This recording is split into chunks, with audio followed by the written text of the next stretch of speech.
I'm just gonna cut to the chase and tell you exactly what happened.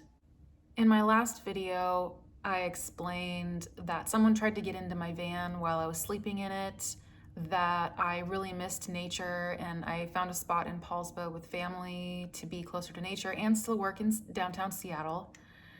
And all of this was working, and I was like, I think I'm not even gonna, do van life right now.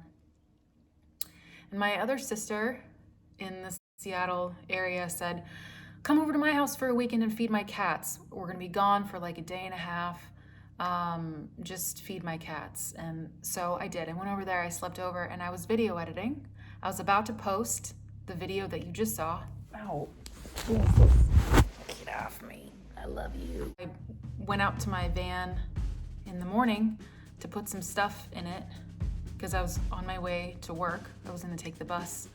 And that's when I noticed the giant hole in my van in the back. I thought the problem of my safety was because I was sleeping in my van. And I was like, okay, that's where the danger is. I'm not gonna do that. So I wasn't sleeping in my van. I was sleeping in my sister's house in Seattle.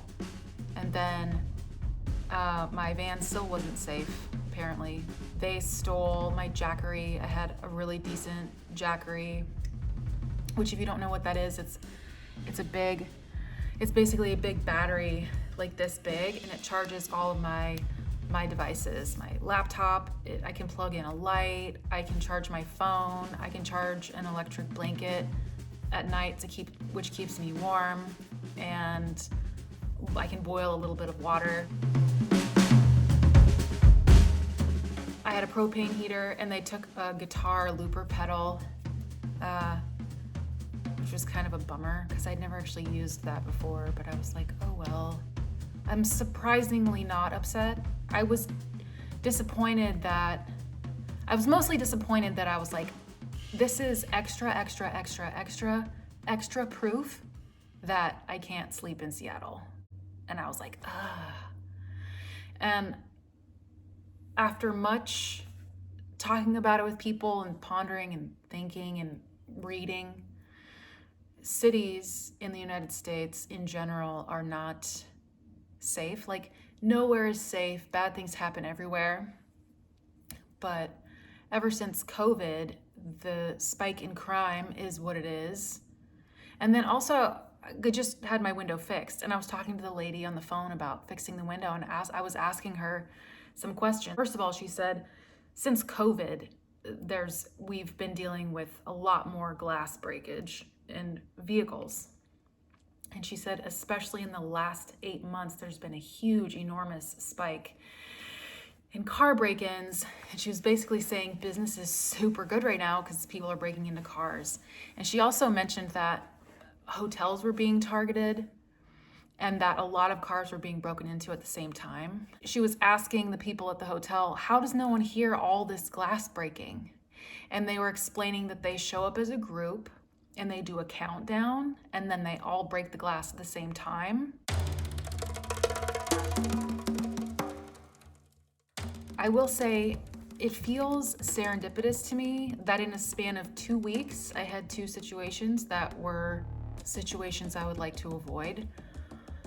In the last video, I talked about how someone tried to get in my van while I was sleeping. That wasn't fun, and that was enough to be like, okay, never mind, I'm not gonna live in my van in the city. The following week, someone tried to get in my van and got in successfully and took some stuff. So when I found the van, I taped it up and I told my job I was going to be late. I made a little police report and then I went to work. I think that in the social climate of kind of what cities are and how desperate people are, I guess, the vans are particularly tasty morsels. And I had heard that rumored in Sedona when I was there from other van lifers, that they had heard of people getting their vans broken into along the way in other areas. And there was talk of concern about traveling and going other places because they were afraid that someone would break into their van. The neighbors that I talked to said that just a couple blocks over, there's like a whole string of RVs and vans and campers It looks super sketchy and like not taken care of. Basically, they said that they go to all the houses and take all the Amazon packages. So it just like boggles my mind. Like, shouldn't we be supporting each other? There are places like that, just not in Seattle, I guess. And then I feel really naive, like I want the world to be bright, but it's not. Like a week and a half later, I'm gonna sneeze. I feel like I'm going to. It's gonna happen. I got my window fixed and it was super easy. And now my window is better. I was slightly disappointed also because I was like, okay, so Seattle's not safe, right? For van life. And then I was like, that means I can't do it.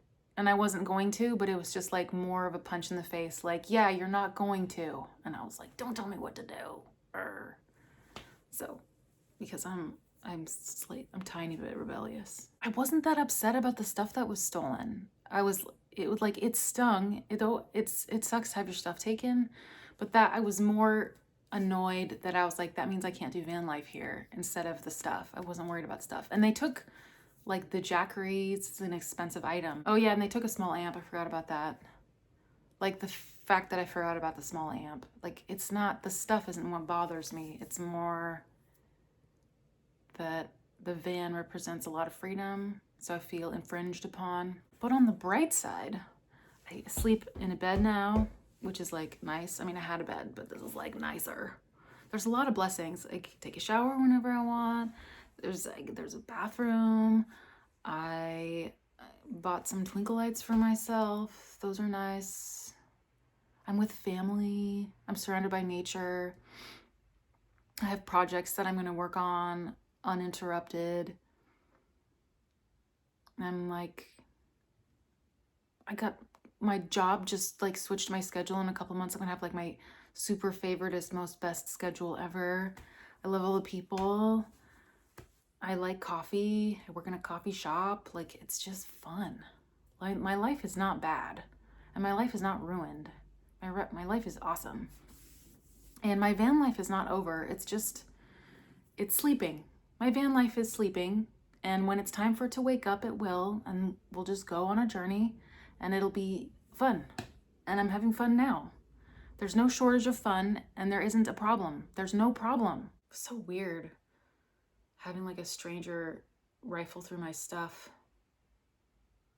It was weird.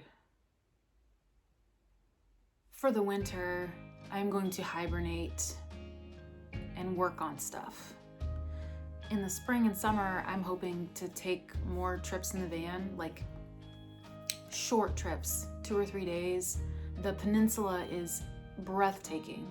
And Washington State, it's so beautiful, and I can't wait to explore it. Because I grew up in Port Angeles, which is beautiful. And I explored a little, but not that much. Because when you live somewhere, you don't explore, you live there. You do your living at the place where you live. When you're a tourist, you see more stuff. And so I'm really looking forward to see my old stomping ground and really appreciate it in new ways and explore it. But that's not like till spring and summer. And maybe the universe will throw me another curveball and be like, you're not gonna do that at all. Actually, this other plan is going to happen. And that's fine, too. I just like the Northwest.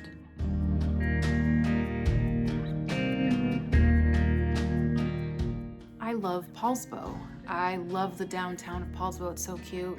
Yesterday they had some kind of Nordic craft market, and I bought this necklace with some kind of stone in the middle. It like spins around.